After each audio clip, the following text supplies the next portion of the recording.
నీకు భయాన్ని పెంచే కథలంటే ఇష్టమేనా? మరి భయపెట్టే శబ్దాలుంటే ఇంకా ఇష్టమా? మొబైల్ మసాలా వారి ఫిల్మ్ నగర్ కబుర్లోకి వెళ్ళిపోతే ఆది పినిశెట్టి హీరోగా అరివళగన్ దర్శకత్వంలో వస్తున్నటువంటి సినిమా పేరు శబ్దం. వైశాలి చేశారు.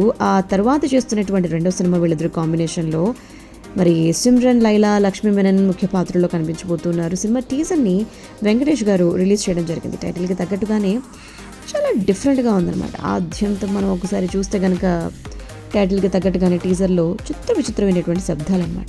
ఒక పాడుబడ్డ భవనం, అక్కడ కొన్ని వింత సంఘటనలు, అవి జరుగుతూ ఉన్నప్పుడు ఆది పినిశెట్టి గారు దాని తాలూకు కొన్ని చిత్రమైన శబ్దాలను రికార్డ్ చేస్తూ ఎంట్రీ ఇవ్వటం, ఒక పాప ఎత్తైన భవనం నుంచి కిందకు దూకి ఆత్మహత్య చేసుకోవటం, కొన్ని భయంకరమైనటువంటి శబ్దాలు, కొంతమంది వ్యక్తులు చిత్రవధ చేయటం, ఆఖరిలో స్ట్రెచర్ పై ఉన్నటువంటి ఒక చిత్రమైనటువంటి రూపం ఉన్నటువంటి జీవి ఉలిక్కి పడేలా చేయటం. అత్యంతం కూడా టీజర్ చాలా ఇంట్రెస్టింగ్గా సాగింది. సో దీన్ని బట్టే ఇది ఒక డిఫరెంట్ హారర్ థ్రిల్లర్ అని చెప్పొచ్చు.